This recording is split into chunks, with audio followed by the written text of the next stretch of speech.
semua, salam sejahtera Malaysia. Hai semua, salam sejahtera Malaysia. Hai semua, salam sejahtera Malaysia. Hai semua, salam sejahtera Malaysia.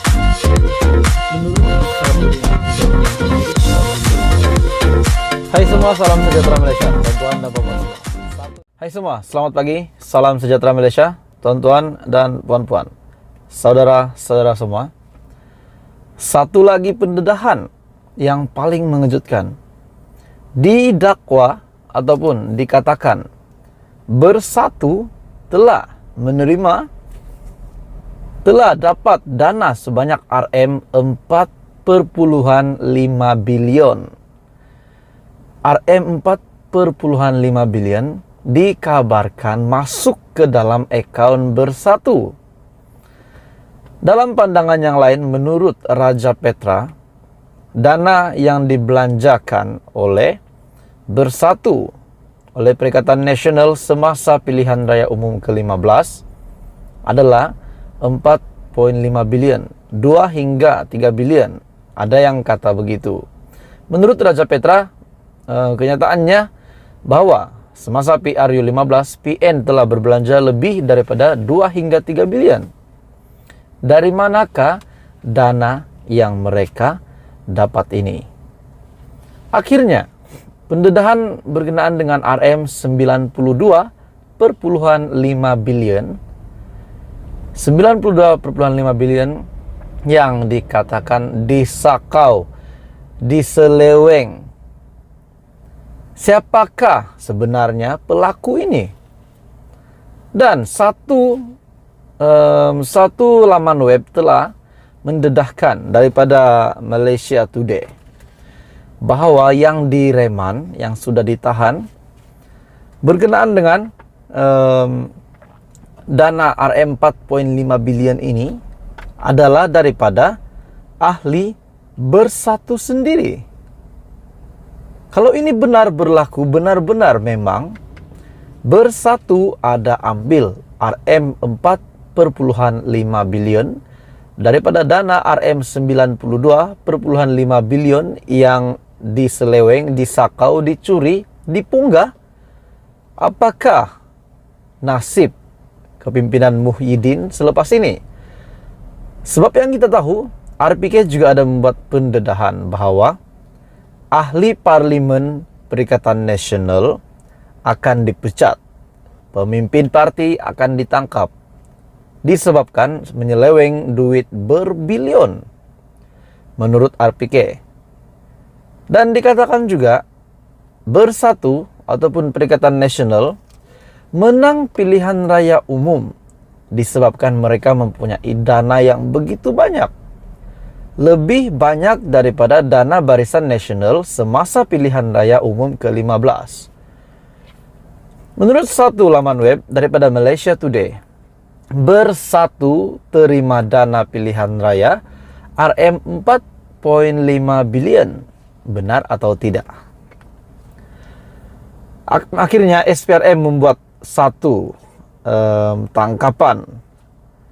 Tular cerita seorang CEO syarikat yang juga timbalan ketua bahagian Bersatu ditahan reman oleh SPRM untuk membantu siasatan berhubung dakwaan penyelewengan RM92,5 bilion dana pakej rangsangan ekonomi.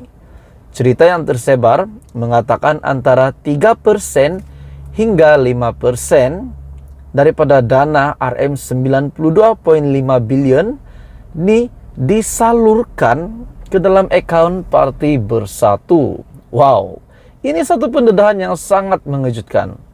Bagi saya ini satu pendedahan yang benar-benar mengejutkan. Sebelum ini juga kenyataan daripada bekas Menteri Kewangan di bawah pimpinan Kerajaan Perikatan Nasional pada ketika itu ada membuat kenyataan di dalam dana RM600 bilion tiada yang perlu disorokkan menurut bekas Menteri Kewangan di mana beliau adalah Menteri MITI pada hari ini. Banyak spekulasi yang dibuat tentang dana RM92,5 bilion ini. Maka spekulasi yang dibuat kononnya Bersatu telah menerima RM 4,5 bilion wang rasuah. Jadi benarlah Bersatu berbelanja besar semasa pilihan raya umum ke-15 hasil uang haram, dan benarlah juga dakwaan Perdana Menteri Malaysia ke-10 Datuk Seri Anwar Ibrahim yang dana pakej rangsangan ekonomi semasa COVID-19 telah diseleweng. Benar tuan-tuan dan puan semua, setelah Datuk Seri Anwar Ibrahim menjadi Perdana Menteri, bahkan beliau telah menjadi Menteri Kewangan, saya rasa beliau telah mengkaji, telah menyemak file-file di dalam pejabat Kementerian Keuangan mungkin, dan pada akhirnya perasan sesuatu yang mencurigakan dan telah expose ke media sosial berkenaan dengan ini. Dan pada akhirnya dana RM 600 bilion ini yang dikatakan diseleweng, tak kisahlah 100 bilion kah, 200 bilion kah, 600 bilion kah, tetapi akhirnya satu pendedahan daripada Perdana Menteri di mana terdapat sesuatu yang mencurigakan, dan pada akhirnya perlahan-lahan telah pembongkaran demi pembongkaran, pendedahan demi pendedahan telah dilakukan, dan pada akhirnya kita semakin hampir kepada kebenaran tentang ini, di mana menurut kenyataan ini RM 4,5 bilion telah disalurkan ke dalam akaun Parti Bersatu, dan itu jugalah dana yang digunakan semasa pilihan raya umum ke-15 menurut RPK. Benar, yang ditahan reman itu adalah seorang timbalan ketua bahagian Bersatu.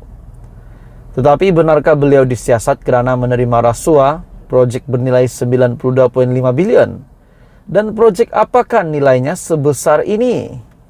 Adakah ia sebahagian daripada dana pakej rangsangan ekonomi semasa COVID-19 atau projek-projek lain? Tidak ada sebarang kenyataan daripada SPRM berhubung projek apa dan berapa nilai projek, namun tahanan telah dilakukan. Oleh kerana SPRM belum membuat sebarang kenyataan, kita boleh rujuk kepada beberapa sumber. Seperti yang tuan-tuan dan puan semua tahu, saudara-saudari semua, kita boleh lihat laporan laksana mengenai 8 pakej rangsangan ekonomi. Laporan ini ada dalam website Kementerian Keuangan ataupun MOF. Ada tak projek bernilai RM 92,5 bilion yang boleh disakau? Bekas Menteri Keuangan yang juga Menteri MITI pada hari ini kata tiada penyelewengan dana 8 pakej rangsangan. Katalah kita terima kenyataan bekas Menteri Keuangan itu, mungkin orang lain yang ditahan itu ada kaitan dengan projek lain. Jadi tuan-tuan dan puan semua, apa komen anda? Benarkah Bersatu terima RM 4,5 bilion masuk ke dalam akaun dan digunakan untuk belanja semasa PRU 15? 4,5 bilion bukan satu jumlah yang sedikit.